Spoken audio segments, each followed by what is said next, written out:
Do you guys remember when I posted that video talking about PS Vita games I thought I was gonna like but ended up not? Well, today we're doing the opposite of that, continuing this channel's theme of not being very original.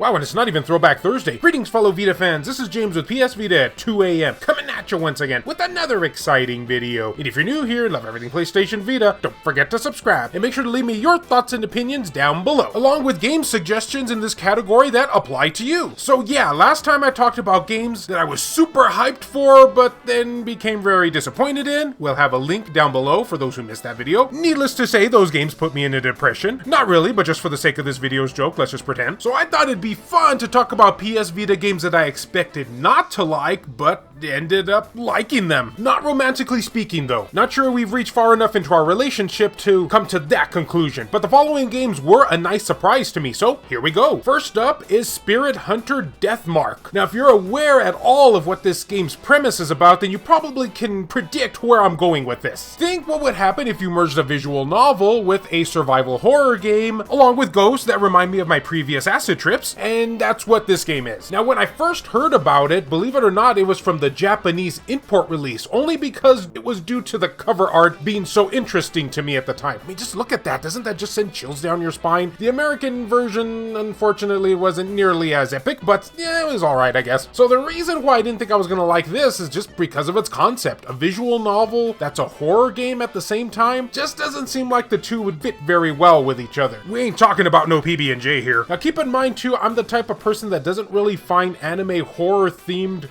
stuff very frightening, so I just didn't expect much from this game. But surprisingly, we ended up getting an official Western release for this game, so of course I had to pick it up, try it out, and I was pleasantly surprised. It has a pretty spooky atmosphere. Now I'm not gonna go on record as saying that this is scarier than like Silent Hill or anything like that. Pyramid Dude holds a special place in my heart, what can I say? But it does have a nice Fatal Framey vibe to it, despite the fact that it has nothing to do with that series. But it is very Japanesey. Wait, would that be considered racist? So you play as some detective looking dude who you can surprisingly choose his appearance at the start of the game. Wasn't expecting that. You have no memory of who you are because, you know, video games of course. People are dying all around you with mysterious marks on their bodies, and you know, you gotta figure out what the heck is going on. Now I would say that Deathmark is more akin to a point and click adventure than an actual visual novel, because there are puzzles to solve in this game, along with you having to ward off ghosts in a sort of first person RPG choose your move type system, which was yet another surprise to me. So yeah, this game's just full of surprises, and if you haven't had a chance to check it out, pop it in your PS Vita now. And I already used the pants-wetting good time joke in a previous video, so just have some spooky fun. It's much more than meets the eye. Obvious Transformer reference.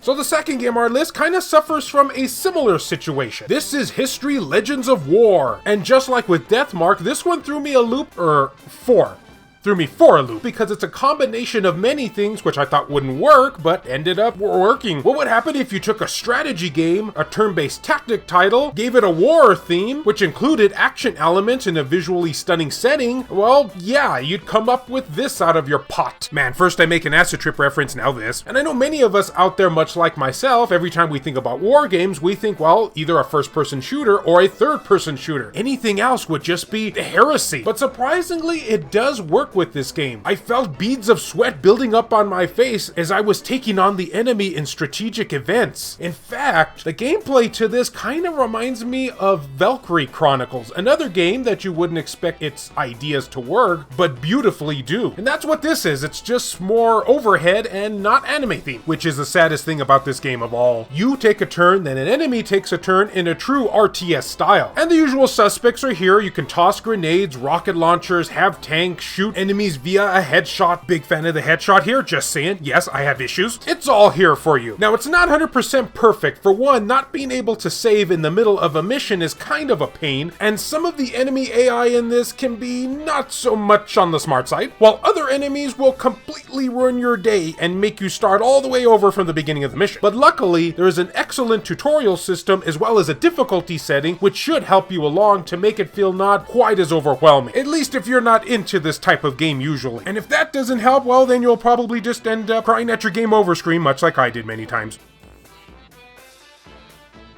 Now, you probably would more than likely assume that if I wasn't originally into the Danganronpa series, it probably just was because I wasn't into the whole detective mystery thing. But no, that's actually not the case. In fact, even when I first heard about Danganronpa, I knew I was gonna love it. But there was something hiding in the Danganronpa series that I thought I wasn't gonna like, and for that we got to move over to Danganronpa V3. You see, after you complete the game, and don't worry, there's not gonna be much in the way of spoilers here, but once you beat the game, you unlock a board game and an RPG side mini-game, I guess you could say, to enjoy after the original story is completed. Now, when I first saw these, I wasn't even gonna really try them out, to be quite honest. Danganronpa talks to the hand. Wow, that was really 90s. I figured since they were just optional bonus games at the end of the main story, that it was gonna fall pretty flat of being anything very in-depth, much like this channel. Like the way a lot of bonus content in games can be sometimes, especially since this isn't DLC, believe it or not. It was actually free on the cartridge. But I fired it up and man, I couldn't put it down. The developers really did a great job of making both the board game and especially the turn-based RPG, yes, you heard that right, turn-based RPG, very engrossing. In fact, it kind of reminded me of the old Dragon Warrior games back on the NES. And I believe that was intentional because first-person Monokuma can be truly terrifying, along with the difficulty, strategy, and yeah, it's all here. In fact, need I say, they could have actually made these two games standalone games on their own and they would have held up just as well. I guess you can sort of say they already did that though recently, just without any bikini characters, which now that I think about it is really depressing. So yeah, so it would appear that even they knew they had a winner on their hands here. And I can't say enough good things about this. Now, while the board game itself is a little bit more luck-based, I still found it very amusing to see all of the Danganronpa characters from previous titles all mingling with one another in different assortments of minigame situations or just random plot lines. But once you build up your character on the minigame, then you can take that said character onto the actual turn-based RPG, and depending on how much you level them up in the board game, determines how strong they are in the RPG, and you can play as every single one of the characters, except for Monokuma himself because he plays the antagonist, of course, in this, so that was kind of a missed opportunity there to not be able to play the mascot, but it's fun nonetheless. Maybe the developers who created this game just had a thing against bears.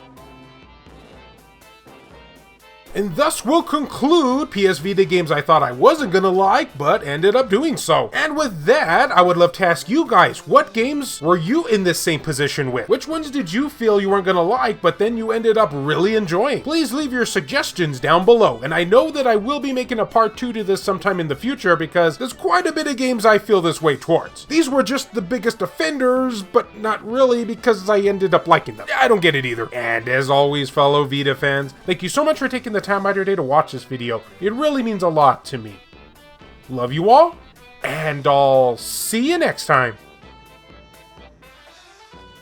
This video has been brought to you in part by all of these wonderfully generous supporters who help make this content possible. So a big thank you goes out to Dr. Super Artie, Ricardo Martinez, Donut Valley, Nintendo Switch at 2 AM, Azumara, 1488 Dental, Rizal Pliskin, Buzz Saiyan, Sabin Fire, Chris Foxhound, Matt Hargett, Mazgus, Tasha Monty, Eric DeWitt, Juan M. Hermosillo, Burzin Mystery, Kayonko, Hector Gonzalez, Franz Hartle, Aridri, No Good, Lacerated 87, PSP Guru, Jamie, Bushin Ryu Cat, Milk Sama, Neo Arashi, Reiko Star, Matt Fox, B Mystery, Makis Blob, Mishuga 360, Shin Snake, Alan Iwazu, Zacrito, Airkick 72, Rendi Ezadech, David Ray, Wendy K, Hemdall Imbert, Gutter Drums, Michael O'Connor, H-Hitter, Jale, Joseph Shavak, Richard Cruz, PS Vita S, Adam Sondi, Hero Acer, Sculpture Tugel TCG, Adam Thury, Per Sterner, Silica,